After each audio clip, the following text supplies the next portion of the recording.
안녕하십니까. 스탁과 스토리, 수다가 있는 수요일 김기수의 돌직구 타임, MTNW 김기수입니다. 인사드리겠습니다. 자, 오늘은 원고가 많아서 바쁘게 진행하도록 하겠습니다.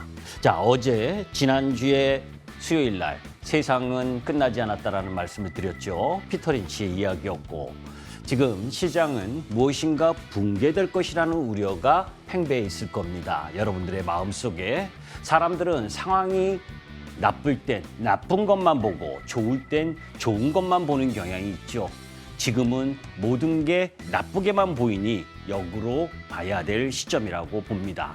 분명한 사실은 어떤 비극적인 사건이 닥칠 알 수 없지만 그것을 자꾸 염두에 두면 주식 투자하지 못하게 되는 거죠.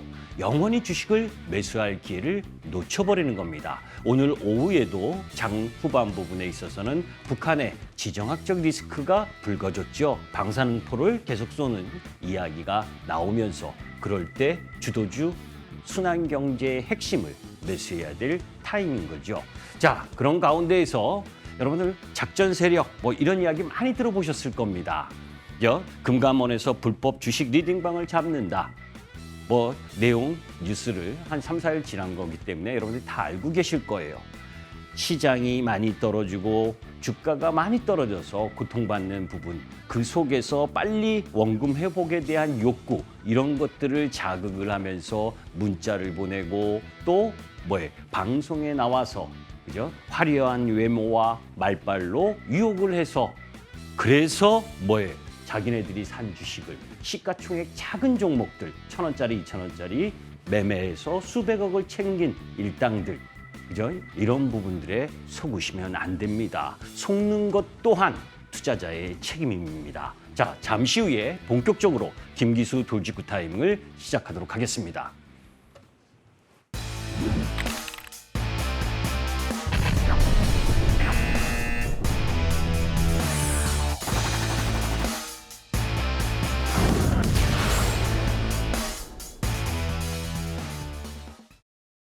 자, 그래도 시황을 이야기를 해봐야죠. 자, 10월 7일 날 고용이 나왔었죠. 그죠? CPI도 나오고, CPI 기대 8.1%였는데 8.2%가 나오면서 시장이 급락했다가 급반등을 했는데, 그 이후에 또 미시간대 소비자 심리 지수가 상승했다고 시장이 또 급락하는 흐름을 보여줬었던 게 미국 시장의 지난주 금요일의 모습이었습니다. 그때 여러분들께 이런 말씀을 드렸어요. 무슨 이야기냐면, 자, 미시간대 소비자 심리 지수 사람입니다. 500명을 대상으로 해서 조사하는 거예요. 그죠? 그동안 하락했었던 부분에 있어서의 휘발유 가격이 6불까지 갔다가 3.5불까지 내려왔다가 다시 3주간 반등하니까 소비자 물가 지수도 안 꺾여. 그죠? 그러면 전체적으로 뭡니까? 앞으로 물가가 더 꺾이지 않을 것이다라는 생각, 이런 부분들이 커지잖아요. 그죠? 그래서 기대 인플레이션의 단장기가 올랐던 겁니다. 거기다가 계속된 영국의 불안, 이런 부분들이 작용을 했었던 부분이죠. 그런데 우리는 소비 심리 지표를 바라보시면 안 된다. 지표를 확인하자고요. 그죠? 미국의 주택 지표입니다. 자, 주택을 매수하려고 하는 사람의 심리도 박살이 나 있고, 이제 주택을, 제가 주식을 계속 하다 보니까 주택을 자꾸 주식이라고 하려고 그래요. 그 심리도 내려오고 있습니다. 자, 국제유가, 이 노란색 라인이 러시아 우크라이나 전쟁 나면서 올라갔다가 지금 내려와서 지금 82불 WTI 기준입니다. 내려와 있죠. 그리고 여러분들 천연가스 가격 확인해 봐야죠. 그죠? 미국의 천연가스도 마찬가지고, 영국 런던의 천연가스도 마찬가지고 고점 쌍봉 찍고 내려오고 있는 중입니다. 그러면 이렇게 이야기를 할 겁니다. 미국의 고용 창창하고 소매 지표도 괜찮고, 미국은 고용이나 시간당 임금이 쉽게 떨어질 수가 없어요. 여러분들 바이든이 무슨 정책을 펴고 있습니까? 내수 리쇼어링 정책. 그러니까 해외에 나가 있는 기업들 불러들여서 미국의 공장지라고 이야기를 하고 있죠. IRA 법안을 통해서 우리나라 기업들 계속 들어가서 거기다 공장을 지고 고용을 해야 됩니다. 그런데 쉽게 꺾이겠습니까? 안 꺾이는 게 쉽게 꺾이는 게 이상한 거 아닙니까? 그죠? 자, 그런 가운데에서 미국의 강력한 긴축이 추이가 되고 있는데 지금 4.75 BP를 이미 연말 기준금리에 반영하고 있는 시장이잖아요. 그런 가운데에서 배드 이즈 굿, 배드 이즈 배드 이런 뉴스가 안 좋은 게 나오면 올라갈 거라고 생각하고 나쁜 게 나오면 나쁜 상황 이런 부분이 진행될 수밖에 없습니다. 연준의 피봇은 쉽게 바뀌지 않아요. 그렇기 때문에 이 이야기의 결론은 뭐냐면 경기 민감주라든지 고멀티플주 낙폭과대하다고 그쪽 라인 부분을 매수하는 부분은 바람직하지 않다는 이야기입니다. 자, 주시장에서 5가지의 안 좋은 이야기들이 있죠. 인플레이션 피크아웃. 됐느냐 안 됐느냐 더디지만 해소되고 있다라고 저는 봅니다. 그건 시간이 말을 해줄 겁니다. FOMC 빅스텝 우려가 감소됐느냐 아직은 감소되지 않았죠. 그죠? 11월 달에 0.75bp 그리고 12월 달에도 0.75bp 5번 연속 할 거냐 안 할 거냐 아니면 0.5bp냐 0.25bp냐 그건 논쟁의 흐름입니다. 논쟁이라는 건 뭐예요? 시장의 참여자들이 그 부분을 가지고 어느 한쪽으로 확신을 못 갖는다는 겁니다. 그 확신을 못 가지니까 고멀티플 섹터가 많이 떨어지면 잠깐 반등하는 정도지 추세를 돌릴 수 있는 힘은 없다는 겁니다. 경기에 연착륙이 가능하느냐 못하느냐 이 부분 마찬가지죠. 연착륙이 가능하려고 한다면 인플레이션이 빨리 잡혀야 되니까 그죠? 경착륙이냐 연착륙은 시간이 지나봐야 알 수 있는 거고 우리가 미리 알 수 있는 부분이 아닙니다. 자, 중국의 락다운과 러시아 우크라이나 전쟁, 그죠? 아직도 노 체인지죠, 그죠? 다만 영국의 금융위기 우려 이 부분과 관련돼서 영국의 경제 정책을 수정하고 있다, 그죠? 재무장관 갈아치우고, 그죠? 총리도 지금 불신임 흐름 부분에 놓여 있다 보니까 전체적으로 뭐예요? 그 부담을 완화하고 있는 중이잖아요. 그러면 적어도 영국발 부분에 있어서의 악재 부분의 해소 정도는 반등을 해줘야 되는 게 시장의 흐름이죠. 자, 그러면 여기서 닷컴 버블 붕괴 당시와의 차이 이 부분 사실 우리가 2000년대 들어서 그죠? 2000년 닷컴 버블과 2008년 리만 브라더스 사태 때 그죠? 2008년 리만 브라더스 사태 때를 자꾸 떠오르시고 또 그 이야기를 유튜브나 또 방송을 통해서 여러분들이 많이 들으실 겁니다. 저 산전수전 다 겪었고 그 자리를 다 매매를 해봤던 썼습니다. 그때 금융위기는 두 가지로 나눕니다. 신용위기와 유동성의 위기예요. 쉽게 이야기하면 신용, 여러분들 제가 신용이 떨어졌습니다. 어디서 돈 빌릴 데도 없습니다. 그러면 파산이죠. 그게 리만 브라더스 사태 때 2008년 리만 브라더스 사태라고 생각하시면 됩니다. 지금은 영국이 금융위기를 이야기를 하고 있죠. 뭐 채권과 관련돼서 이 연기금의 채권을 영국 은행이 매입을 하니 안 하니 이거 가지고 논쟁이 갔었죠. 그죠? 물가도 높고 그리고 4, 4분기부터 경제 성장률이 마이너스로 가는 나라가 그죠? 대규모 감세 정책을 펴니까 그런 위기가 나온 겁니다. 그런데 그거 다시 다 바꿨잖아요. 그러면 적어도 신용의 위기로 가는 것이 아니라 잠깐의 유동성의 위기로 파악하는 것이 더 낫다라는 이야기입니다. 자, 그런 가운데에서 월요일 날, 그죠? 난리 났었죠, 그죠? 주말에 벌어진 디지털 암흑, 국민 메신저 카카오의 배신. 제가 여기서 작년 하반기 때부터 카카오, 네이버 하지 마시라고 그렇게 노래를 했었던 거 여러분들 기억하실 겁니다. 추락하는 것은 날개가 없다. 우리나라 4,750만 명의 사용자 국민 메신저가 화제는 예상하지 못한 시나리오라고 어처구니 없는 해명을 하고 자체 데이터 센터도 제대로 보유하고 있지 않고 그죠? 제일 잘하는 건 자회사 쪼개기로 돈 벌기에만 급급한 거 아닙니까? 그죠? 우리나라 기업 중에서 자회사가 가장 많은 회사 카카오 아니에요, 그죠? 135개인가요? 우리 사주 사서 그죠? 우리 사주 산 우리 카카오 직원들은 지금 노예 근무해야 됩니다. 그죠? 그 빚 떠안고 그러면 그분들한테 또 1,000만 원, 2,000만 원씩 대출해 준다고 그러잖아요, 회사가. 그죠? 오랫동안 그거 복구하려면 얼마나 오래 걸리겠어요. 200만 명의 개인 투자가는 어떤 부분을 주었습니까? 그렇게 떨어지는데, 그죠? 직원들한테는 1, 2천만 원, 뭐예요? 담보 부족 막아주지만 카카오 매도하지 않겠다라고 했었던 부분, 그 부분에 개인 투자가들이 얼마나 많이 희생당하고 있는지 저라면 이럽니다. 제가 오스틴 플란트의 횡령 사건 때도 이렇게 이야기를 하는 거예요. 카카오에 붕괴하는 건 대한민국의 주식시장의 신뢰를 깨버리는 거잖아요. 그죠? 시가총액 2조였었던 오스틴 플란트의 횡령 사실도 제대로 파악하지 못하는 기업, 그리고 틈만 나면 물적 분할하려고 대주주들이 먹튀하는 흐름들, 그리고 자회사 쪼개기 상장, 이런 것들이 대한민국의 멀티플을 낮춰주는, 외국인들이라면 어떻게 믿고 주식시장에 접근하겠습니까? 그죠? 이런 부분들 우리 연기금이든지 기관 투자들이 이런 회사들은 투자하지 말아야 됩니다. 자, 국가별 국내 주식 순매수 매도 흐름입니다. 자, 안 좋은 것만 이야기하지 않을 거예요. 자, 노르웨이와 싱가포르 장기 펀드들입니다. 그쪽은 매수를 하고 있어요. 그죠? 미국과 영국, 특히 영국의 불안 때문에 영국이 많이 매도를 했습니다. 자, 그게 9월까지예요. 10월 들어서는 외국인들이 약 2조 정도 코스피에서 매수를 하고 있는 흐름을 보여주고 있죠.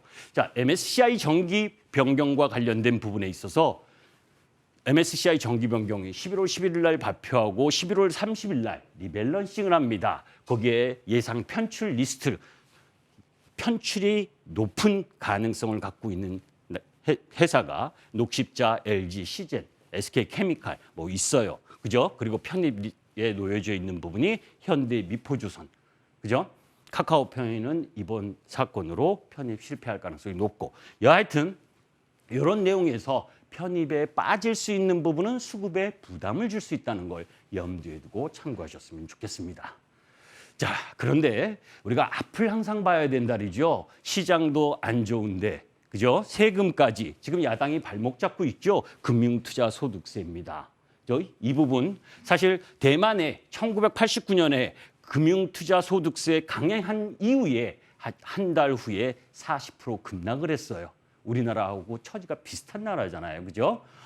그런 것을 반면교사로 삼으면, 그죠? 이 부분은 좀 신중할 필요가 있다. 그러면 이렇게 이야기합니다. 이 혜택은 돈 많은 고액 투자가들에게 유리한 거 아니냐? 예, 맞아요. 그런데 여러분들, 돈 많은 투자가가 주식 다 팔고 나가면 어떻겠습니까? 그죠? 그네들은 주식 안 해도 되지만 소액 투자자들이 더 큰 피해를 보게 되고, 그거보다 더 중요한 건 그런 사이클 때문에 외국인들이 프로그램 매매를 통해서 아주 공매도를 번갈아가는 그런 농락의 장이 전개될 수 있다는 부분입니다. 그죠? 공매도를 폐지하는 부분은, 그죠? 개인 투자가에게 마음을 얻을 수 있는 부분이지만, 이런 부분들은 돈 있는 자에게 혜택을 주는 거라고 잘못 이야기를 하는데 그거 아닙니다, 여러분들. 그거 확인하셔야 돼요. 자, 코스피 지수와 투자 주체별 순매수, 아까 10월 들어서 매수를 하고 있다 그랬죠. 시장은 지금 쭉 3,316포인트부터 6월 20일, 작년 6월 25일 3,316포인트부터 계속 내려오면서 2,134포인트, 그리고 오늘 12시 기준으로는 아직 중심 라인을 못 돌아 나갔습니다. 시장 올라갈 모멘텀은 크지 않다는 거예요. 더 떨어질 힘도 부족하고 올라갈 모멘텀은 쉽지 않은 가운데에서 외국인들의 흐름 부분들을 보게 되면 9월 29일부터 계속 찔끔찔끔 매수를 하고 있죠. 시장 전부 다를 매수하는 부분은 아닙니다. 우리가 아주 단도직입적으로 이야기를 합니다. 저는 여러분들께 그게 실전 매매예요. 시장의 유동성은 빠져 있고요. 그런 가운데 시장 지수가 세게 올라갈 수 있는 흐름을 제공하지 못하는 부분, 고 멀티플 섹터 빼고, 그리고 경기 민감 섹터 빼고, 그러면 뭡니까? 구조적으로 성장하는 섹터 몇 개 안 남죠. 그게 선택과 집중이고 압축하는 작업인 거죠. 그거 쉽지 않습니다. 매매를 많이 하지 않으신 분들은. 세워라, 내워라, 기다린다. 그죠? 제가 이야기했죠. 고 멀티플 섹터들은 10년 안에 그 고점을 못 벗긴다고. 그죠? 자, 그런 가운데에서 맨날 제가 여러분들께 이야기했습니다. 미국의 프렌드 쇼링 전략, 이 공급망과 관련된 부분을 해석하지 못하면 시장에서 도태된다. 중국 관련, 중국 섹터 이런 부분을 바라보지 말고 미국이 프렌드 쇼링 전략을 하고 있고 미국의 정책 흐름들에 연계돼서 수혜를 볼 수 있는 쪽의 종목과 섹터를 공부하시고 그 속에서 그냥 마냥 2차 전지가 간다? 이렇게 공부하시는 흐름이 아니라 그랬죠. 그죠? 자, 미국의 배터리 패권 쟁취를 위한 프렌드 쇼링, 중국이 시장 점유율 57%를 장악하고 있는 배터리 시장, 이거 가만히 놔두면 뭐예요? 서방 국가들 여기에 뭡니까? 올가매지죠. 그것을 돌파하기 위한 흐름 부분이 진행된 게 IRA 법안이잖아요. 그죠?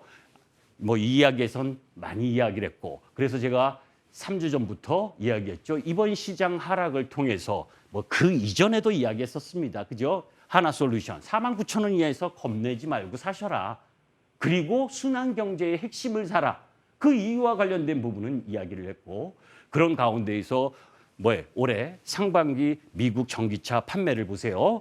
테슬라가 GM이 도요타가 포드가 BMW가 판매한 비중입니다. 근데 그걸 보시는 게 아니고 밑에 테슬라와 그죠? GM에 누가 공급을 하고 있고 그죠? 도요타에 누가 공급을 하고 있고 포드에 누가 공급하고 있느냐를 보셔야 되는 겁니다. 이제부터는. 왜? 내가 공급하고 있는 회사의 기업이 차가 더 잘 팔리느냐 못 팔리느냐를 보셔야 될 때라는 겁니다. IRA 법안 발표로 가속화된 자원 전쟁이라는 건 여러분들이 익히 알고 계실 거예요. 그죠? 미국은 매장량도 별로 없는데 대부분이 그죠? 이 중국을 비롯한 이 전체적인 사이클링 흐름으로 봤을 때 중국에 집중되어 있죠. 하나하나 자세하게 설명해야 되는데 너무너무 많아요. 자, 그런 가운데에서 9월 14일 날 EU의 집행위원장이 그죠? 유럽 역시 미국의 IRA 법안과 버금가는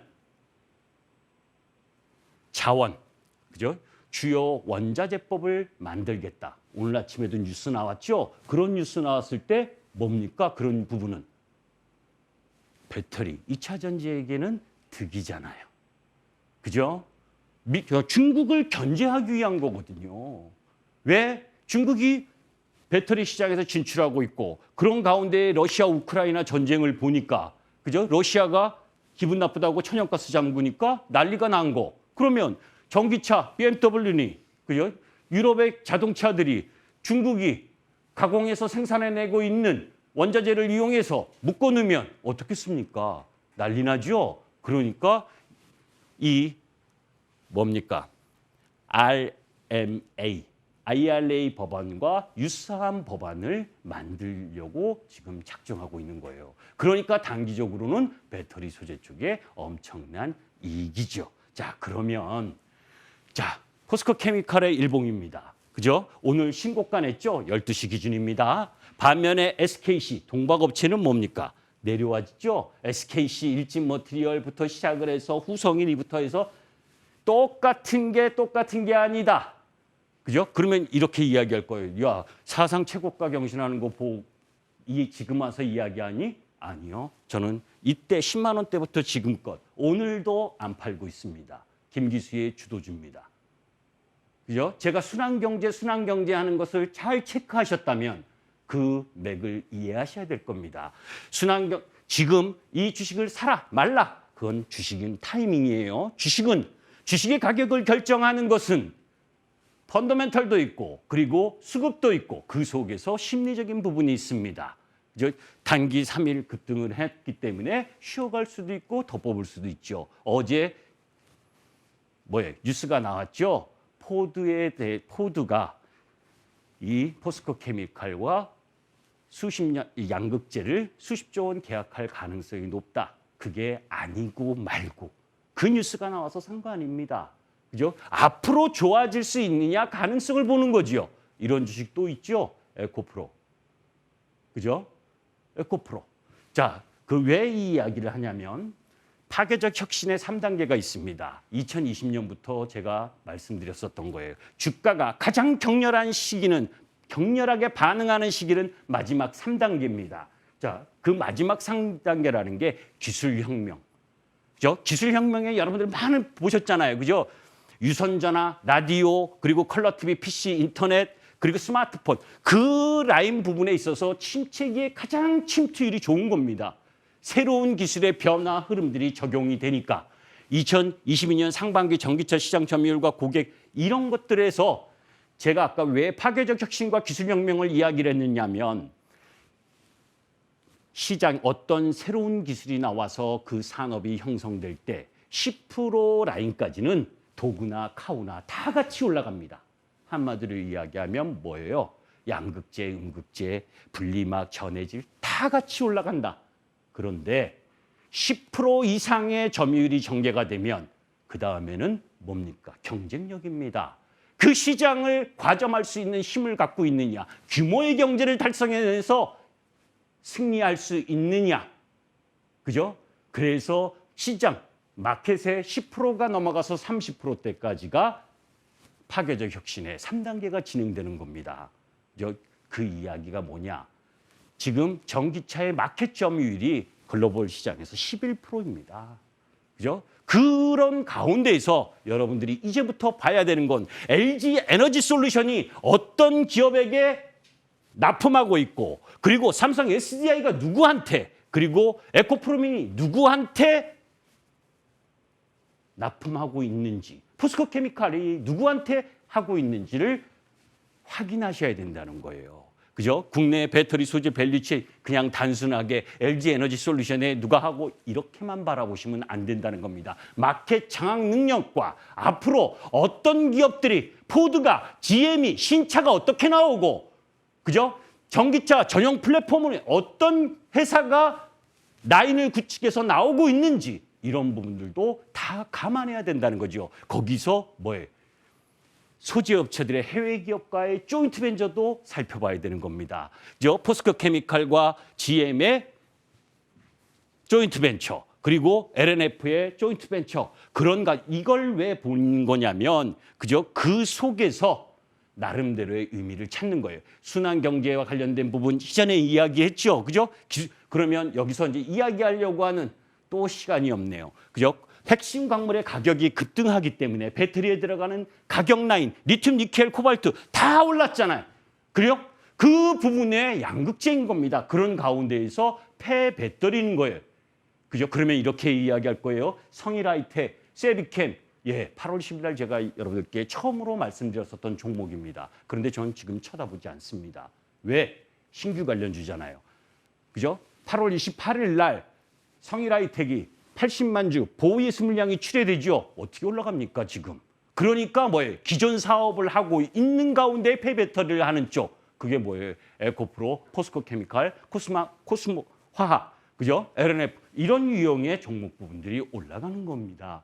그런 개념을 명확하게 알고 있어야 그냥 2차 전지가 좋다가 아니고 어떤 경제의 흐름 속에서 진행되고 있고 그것에 대해서 가장 큰 매력을 갖고 있는 종목이 무엇인지, 그리고 그 재활용 사이클 속에서 실적을 같이 겸비한 기업이 무엇인지 그것을 파악을 해야 되는 거죠. 그래야 정말 내가 그 주식이 시장이 어려워도 베팅할 수 있는 힘이 생기는 겁니다. 암만 빨리 해도 안 되는군요. 그죠?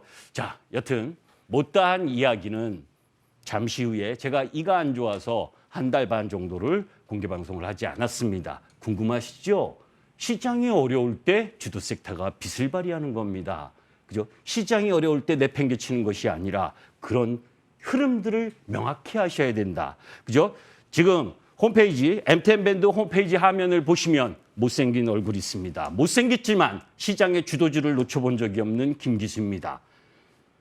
클릭하시면 선택과 집중, 그리고 주도 섹터 순환 경제를 못다한 이야기를 마저 하도록 하겠습니다. 어려운 시장, 그 속에서 후속 주도주를 잡으시는 기회를 가지셨으면 좋겠습니다. 김기수였습니다.